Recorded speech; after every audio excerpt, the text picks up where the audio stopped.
My name is Ava. I'm a travel vlogger and writer. This is the story of my journey in a country that is unique and filled with immense beauty. Pakistan, home to over 200 million people.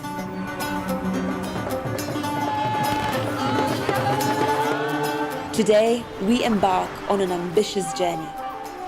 I want to see what Pakistan is really like. This journey will take us from the coastline in the south all the way to the roof of the world. That's the Chinese border, right there. I want to meet the people of Pakistan and from them learn about the culture, history and religions, all of which have shaped the Pakistan of today.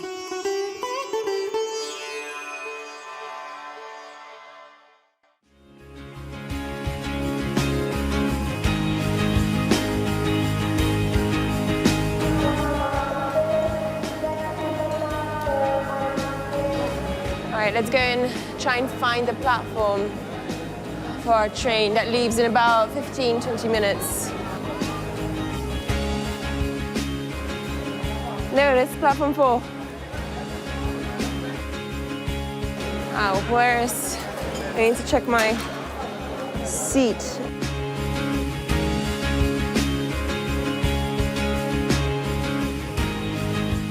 As much as I've loved exploring Lahore's history and culture, you know, every moment of it, it's time for us to move on now, I think. And I'm just about to find out how to get on one of these trains that will take us to our next destination. ये खुली फिजा जाने बेफिक्र हवा जाने हमको है कहाँ जाना ये तो रास्ता जाने जाने अब खुदा जाने आगे होगा क्या जाने दिल तो है परिंदा आसमां को मांगे है उमंग जिंदा कैद तोड़ भागे ख्वाब है निगाहों में दूर दूर राहों में जाके हमको रहना है जिंदगी की बाहों में भुलिया भुलिया जग सारा भुलिया मन मौज तुम्हारा भुलिया वे भुलिया.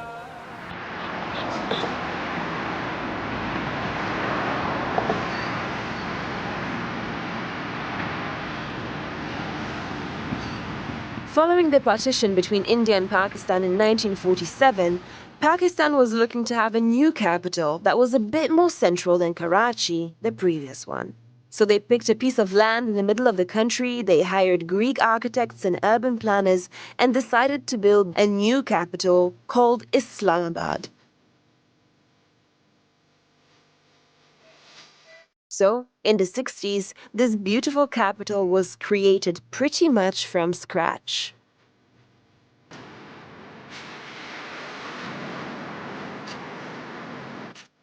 The thing that surprises people the most when they first arrive in Islamabad is just how green it is everywhere.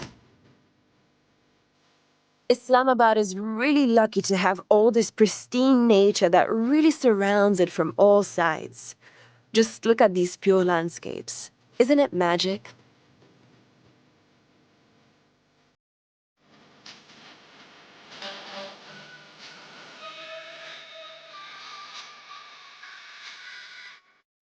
It's been an incredible journey so far. All the way from Karachi to Lahore and now Islamabad, we've covered around 1,500 kilometers. But the next leg will take us from Islamabad all the way to Taftan, right here in the southwestern corner of the country, along the border with Iran.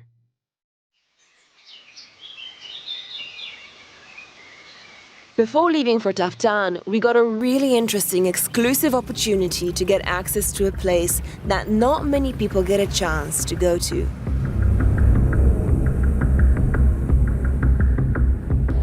We've just entered one of the bases of the Pakistani Air Force. Now, this is a pretty rare opportunity to get to see, you know, sort of what they do and get to speak to some of their pilots.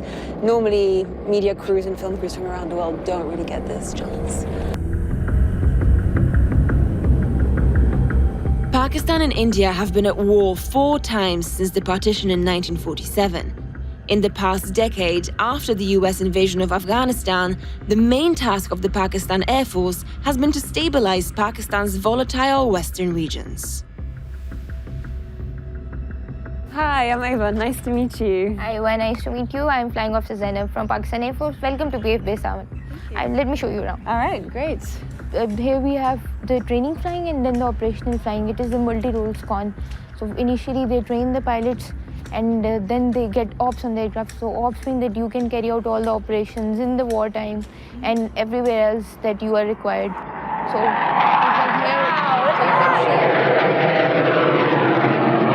The sound is there, the plane is there, but the sound is there.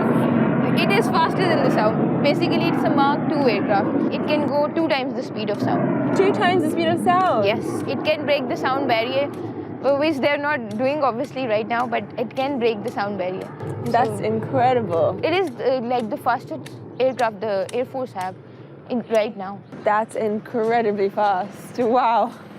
Have you ever flown that plane? I am flying that plane. You fly that plane? Yep, I am flying that plane. So you fly the fastest plane in the Air Force? Yep. That's so cool. That's so cool. You're probably like the coolest woman I've met in Pakistan so far.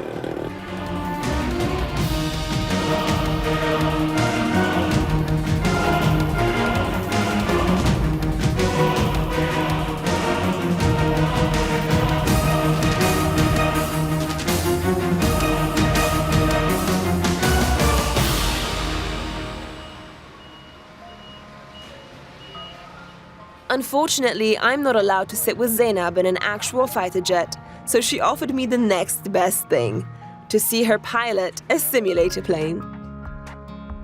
So tell me, what made you want to become a fighter pilot in the first place? Have you always had that dream? This was, in my opinion, this was one of the best way to do something for my country. Staying on the front line, and that is why I wanted to come in Air Force. If I get a second chance, I still want to be here. Yeah? At the same place. Okay, brace yourself. What are we doing now? Wow, that's trippy. That's really trippy. You know, that makes me feel a bit sick in the stomach. And we're in a simulator, we're not even in a real plane. I can't handle this. Do you think I can try flying the simulator plane? Okay, let's see how you are going to fly it. I'll be your instructor then. Oh yeah? Yes. Do you think I'll crash it? No, I think you can fly it. Yes, girl power. I like that. You've got belief in me. So Eva, this is the control stick. This is just like the steering for you. It is the throttle. It is like the accelerator. These are the landing gears. Oh and my this God. is your GPS where you are going to check your position. And Zainab, I have no idea what you're talking about, but I'm gonna do my best. You are clearly a pro at this, you know? it takes practice, and with practice you can become a pro as well. Okay, now hold it here. I'm going to put the lever down. Let's give this a go. Let's see how You're I going fare. into the clouds. I'm going in the clouds now. I have a feeling this is my new calling. Zainab, how am I doing? You are doing good. Really? Are you just saying that? No, I am saying that you are doing great for a beginner. Do I just go like this? Yes, you can. Oh, wow. Wow. Okay. Now you can land. I think you can land, right? Let's go! No. Down. No, I'm crashed. I'm sorry. After I single-handedly crashed that $1 million plane, Zainab offered to show me how flying is actually done. Obviously, after my recent performance, I don't think I will be invited back into a real plane. Meanwhile, Zainab is getting ready for a routine flight with her squadron. This is like the coolest thing I've ever seen. A girl like operating, flying, and sort of maintaining this huge fighter jet. This really big, powerful, and scary machine.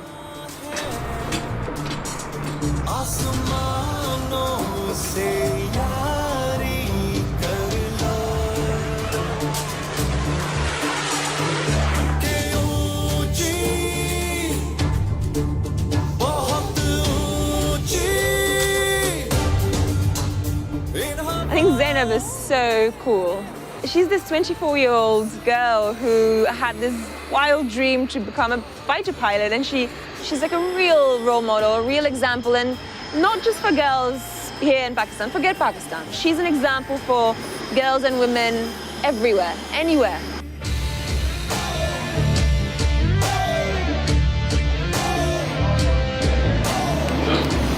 Okay, I think it's getting started.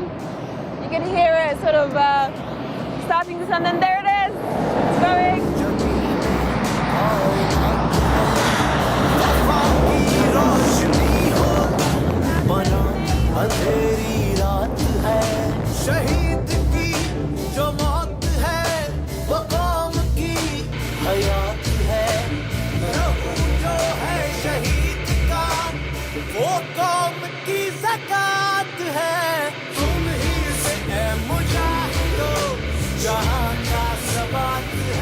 And like there's one landing, it's just coming back at a crazy speed.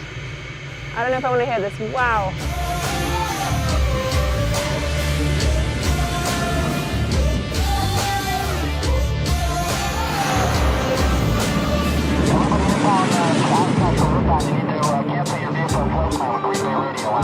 It's going up all over again.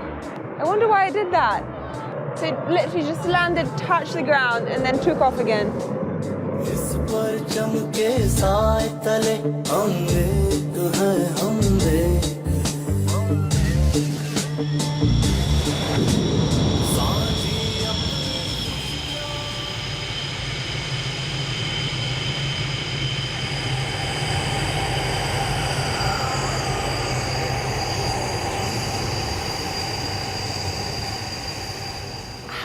How hard or how easy is it for a woman to become a fighter pilot? It is basically, if you see, it is against the nature. Humans are not destined to fly. So everybody who's flying, they're challenging themselves, their body limits, because the machine never asks you whether you are a man or you are a woman. It is going to do what it is going to do, and it is going to demand from you the same. So what would you do if war broke out tomorrow here in Pakistan? I will sit in my aircraft and I'll go along with everybody else and defend my country and defend the borders of my country. Zainab, an absolute pleasure meeting you, and I wish you the best of luck with Thank you all so of your much. endeavors. It was so nice meeting you. Thank you. Okay. See you next time. Bye. I think Pakistan has a very strategic position here in the region. I can imagine that, the Air Force here probably has quite a big role, in case anything happened in this region, in case there was conflict. I think Pakistan would probably have good reasons to try and have to defend itself against intrusion. Of course, there are, it has sort of certain neighbors where the relations perhaps aren't quite as rosy as they could be.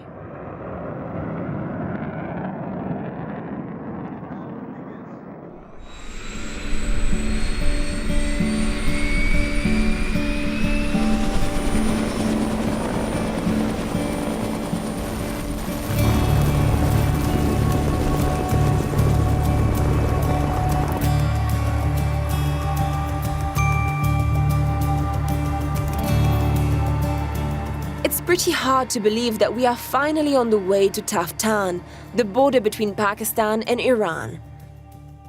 It has taken months and months of planning and has proven to be the most difficult part of our journey. It's a 7-hour-long ride in a helicopter, but honestly, I can't complain after looking down at the never-ending road right below us.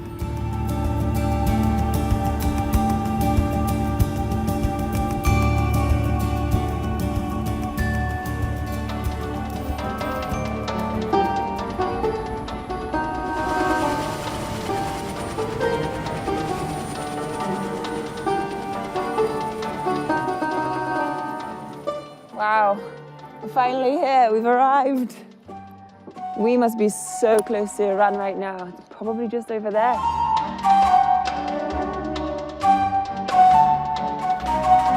And now we're just hitching a lift over to the border checkpost, and hopefully we'll get a chance to see some of the town as well. Although we're being told that there's not that much to see there. It's a town of about 2,000 people. But what an important border crossing. Taftan is the only official border crossing between Iran and Pakistan. It links Balochistan on the Pakistani side and Sistan on the Iranian side. The two regions have ethnic and cultural ties, meaning that locals here can move freely between the two countries without visas. You've got the Iranian and Pakistani flags all over the place, sort of equal height in each case, which is good to see. So this is it. That over there, just a few steps ahead of us, that's already Iran. And I can't believe that this is the very border where, all the commercial transport, where all the trade happens, actually pretty much connecting Asia and Europe. Because from here, go to Iran, go to Turkey, and then from there, it's just a straight road into Europe. Now, this isn't a very touristy border, but it's primarily used by the Shia community who are on their way from Pakistan to Iran and then often on to Iraq to see some of their holy sites or to participate in a pilgrimage. And other than that, it's a hub of trade, really, with a lot of trucks carrying all sorts of goods, crossing from Pakistan into Iran and vice versa.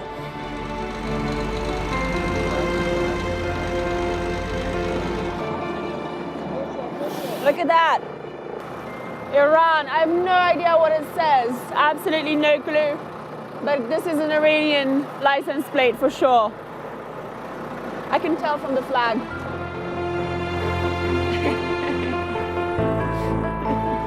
Taftan is not a border crossing that you see very often.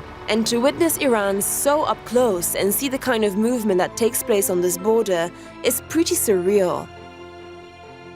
So we are just at immigration here in Taftan, and I'm going to get my passport checked to see if I can legally enter Iran. Hello, assalamu alaikum. Can you tell me if I can go to Iran? Look at the camera. You cannot go from the land route of any Pakistan. Check. So I can't go to Iran right now? By airport. I would have to go to an airport? Yes. Oh, okay. Not overland. Oh well. At the moment, anyone with a passport that enables them to get a visa on arrival to Iran cannot actually cross over land. They have to fly directly to one of the airports in Iran and go from there. Okay, so we couldn't go to Iran, but at least we can go to a shop that sells Iranian sweets. Let's go see what else is inside. Assalamu alaikum. Do you have some Iranian chocolates? This is, I think, Iran's answer to Lindt chocolates. But it's interesting to see that there are literally no Western brands anywhere here. And you know why that is? Because in Iran, you don't really get American brands at all. There's an embargo on them. So this is all very much local Iranian products. Okay, so I'm getting this Iranian cotton candy. I'm absolutely fascinated by this product. One, please. 120. All right. Shukriya. This is my first time trying Iranian cotton candy. It looks a bit different from what I'm used to. This looks like hair. It looks like hair or thread. Wow. Let's try it. Oh, so weird. The texture is just like nothing I've ever had before. I feel like I've explored a part of Iran's culture in this one little shop in Taftan. Well, maybe one day we'll get to see actual Iran. Let's see. Our local producer tells me that there is a secret spot, a kind of 0 point, where you can actually cross from Pakistan into Iran with no visa, and importantly, without getting arrested. All right, so on this side, right here, we're still in Pakistan. We're just about to cross the railway line.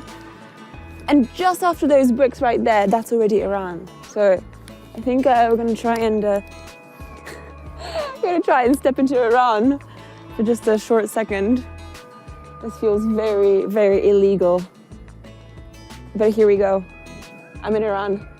I'm in Iran. I'm in Iran. I'm in Pakistan. I'm in Pakistan.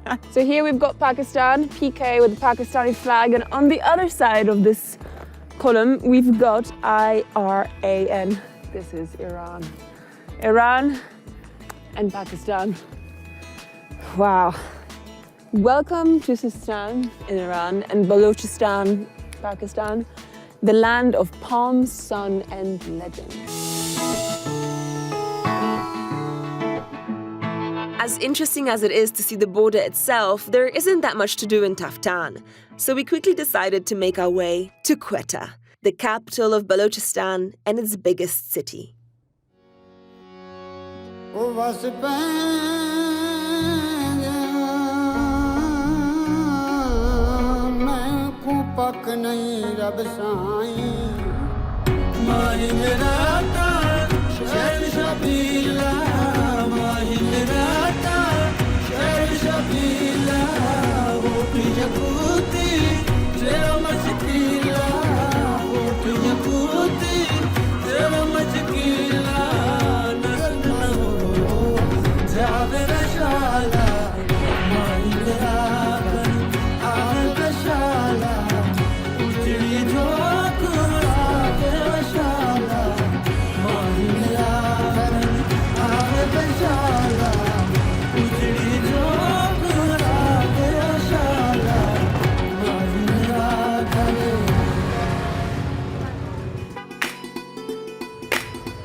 Quetta is a multicultural city, with ethnicities here coming from as far as Mongolia or Uzbekistan. One of the main ethnic minorities in Quetta are the Hazara people, who arrived here after escaping persecution in Central Asia during the 17th century.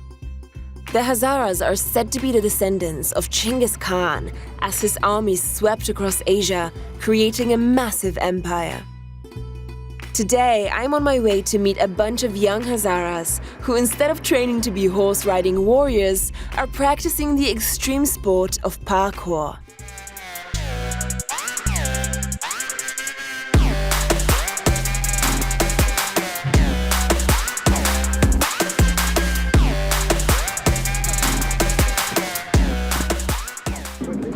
Hi.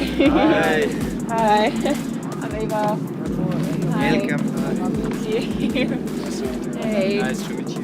Welcome. Wow, Welcome to Quetta. Thank you. There's a whole lot of you. Shall we go and do some parkour? Yeah. All right, let's Okay, go. Let's go. Inshallah.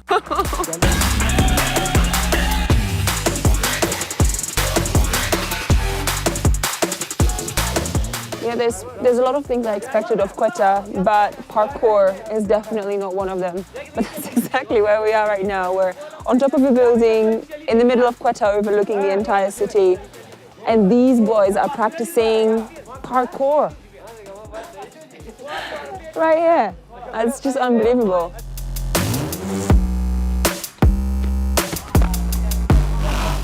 How did you get started in parkour in the first place? زیاتر از من اینترنت از یوتیوب کسته ویدیو تو خده مو گفتم میتونی استاد از مو کسته ویدیو یا سوشال میدیا یا یوتیوب. I'm pretty sure that when the sport of parkour was being developed, its founder David Bell, sitting in France, would have never imagined that soon a group of youngsters 7,000 kilometers away would be practicing this sport in the extreme regions of Balochistan. Are you okay? Yeah, I'm okay, of course. What was that? How did you do that? خوب از یک شوق هست در منیم که ما میخوایی اطلاع نشان بدید تمام. Should I try? No? Maybe I can do it. Let's try. You want, but if you try, you can fly me. I can try. If you could, I can. Oh my no, no, no, no, no, no, no.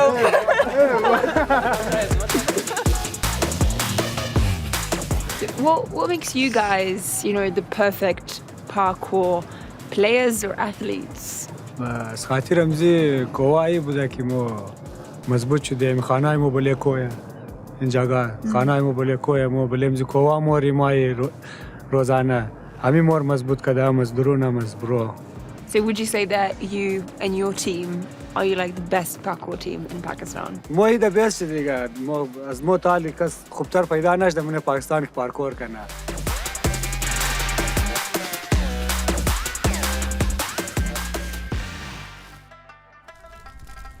That was an absolutely unexpected and unforgettable experience. And this is just the perfect way to say goodbye to the city. Right here on a rooftop with some local music, a barbecue, and friends.